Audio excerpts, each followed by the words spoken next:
A couple of my memories of Oporto were of custard tarts and vintage trams. I favoured the latter. The tram stops in the city centre can have long queues, so I headed by bus out to the terminus of Route 18 at Massarellos. That is also a stop for the Route 1 tram, although that terminates much further out. The stop is conveniently located next to the tram depot and the tram museum. There are carefully restored examples from the 1870s up to about 1950. The museum also includes a machinery hall from the time that its power station generated all the electricity for the tram network. The heritage trams currently running look to be refurbished versions of ones originally built in about 1930.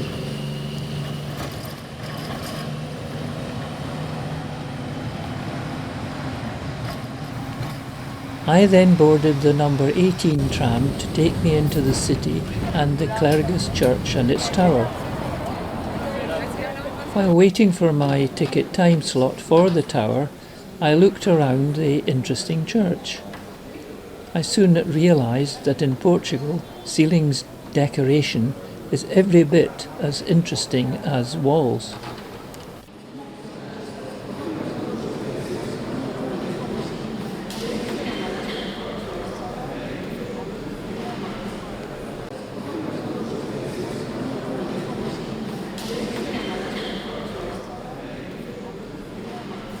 The tower is the highest point in Oporto, and going up it is listed as a must-do for visitors. It was not, though, in my opinion, the best viewpoint in the city.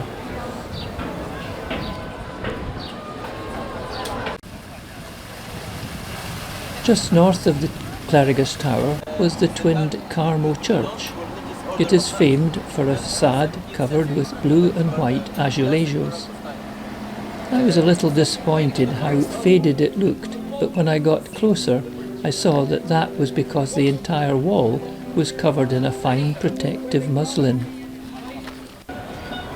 Mosaic designs are also found on pavements and plazas.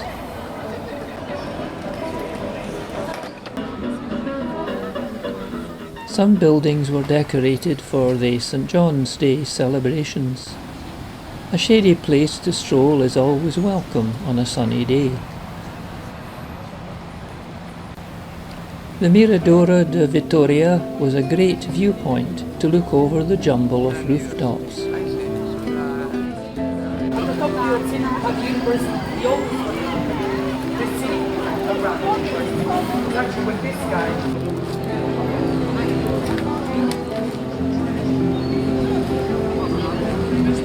The street cafes often have an attendant busker. The Balsa Palace was built by the city's commercial organisation. Its central courtyard is called the Hall of Nations because of the multiple country shields round the walls just below the cupola. It had red carpets down in preparation for a wine awards ceremony. Our organised tour first took us up the main stairway with its decorative ceiling. There then followed visits to the courtroom, the former president's room, and the golden room with its gilt ceiling and parquet floor. The General Assembly room had the Porto coat of arms on its wall. The finest room, kept until last, was the exotic Arabian room, used for concerts and receptions.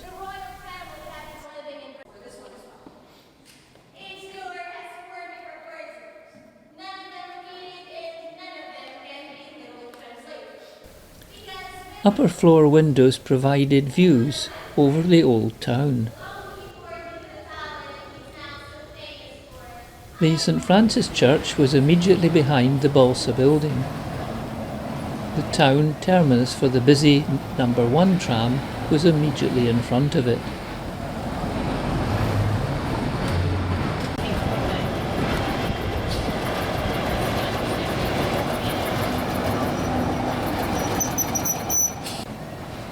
The church is a mixture of Gothic and Baroque styles.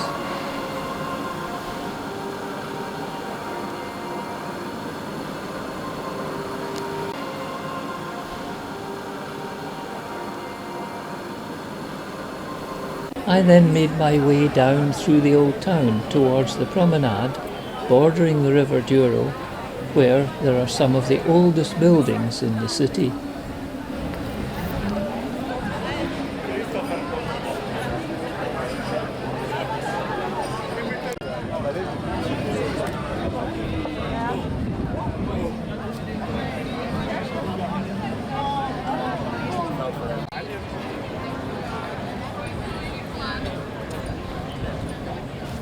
There were views along to the Dom Louis I bridge, and behind and above it to the monastery at the Vila Nova De Gaia.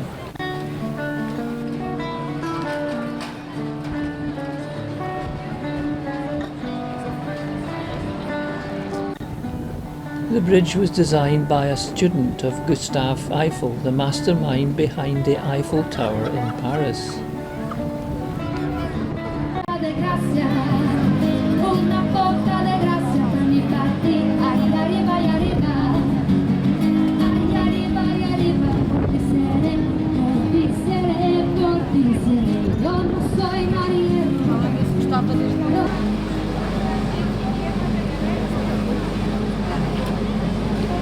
Pernambuco, eu sou o leão do norte, eu sou mameluco de casa forte. Pernambuco, eu sou o leão do norte.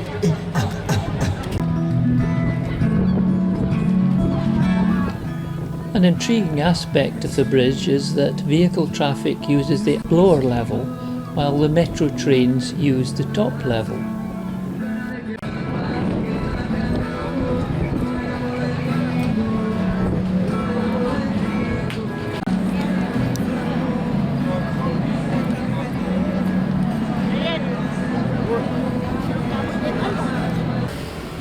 Crossing the bridge on foot provided good views both up and down the river.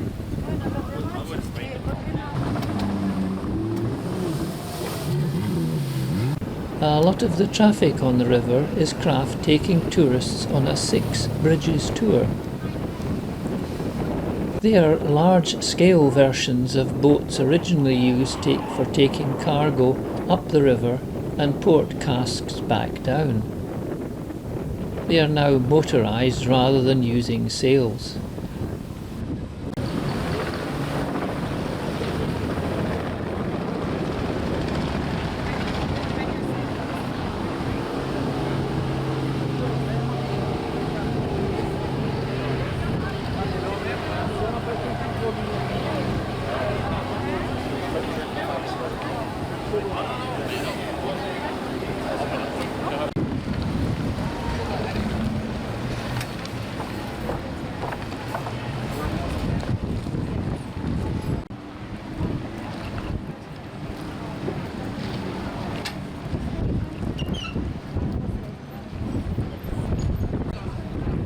The traditional Barco Rebello boats, moored on the Vila Nova De Gaia side, had numbers on them in preparation for the upcoming regatta event.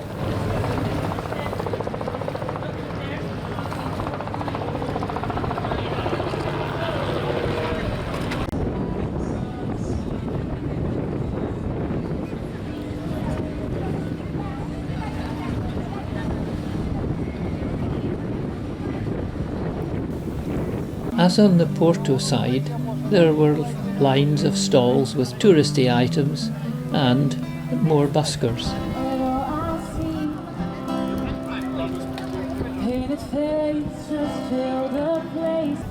As a novelty, I took a ride up in the gondola to the Jardim de Moro. The journey did provide some different views across the river and down onto the quayside.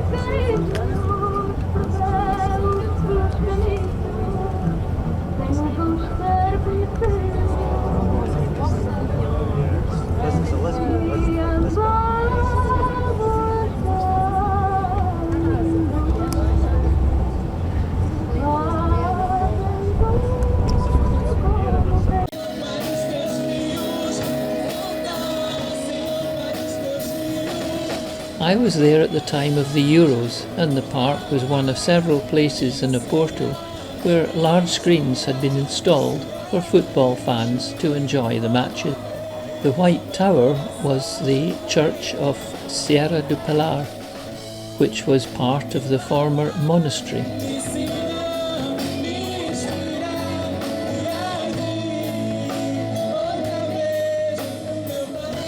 I then used the metro to go back over the bridge to the Porto side and visit the San Bento station with its azulejo covered main hall. The tiles had again been covered with a protective gauze. My last visit of the day was to go up to the cathedral. The large square in front offered further views over the city.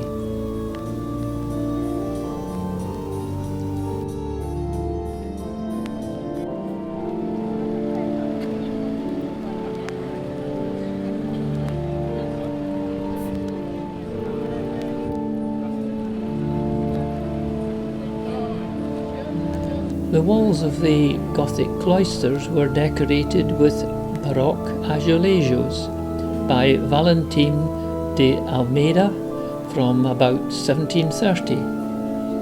They depict biblical scenes.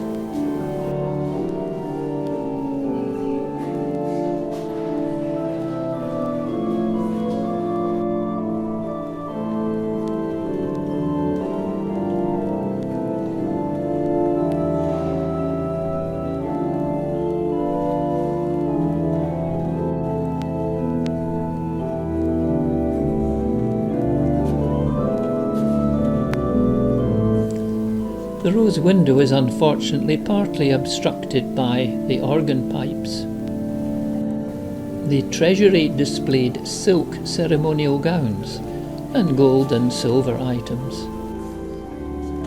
The chapter house ceiling was painted with allegories of moral values.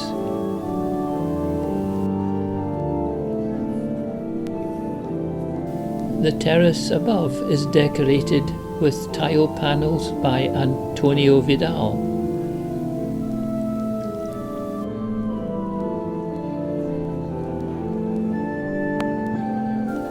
Going up one of the cathedral towers provided further panoramas of the city.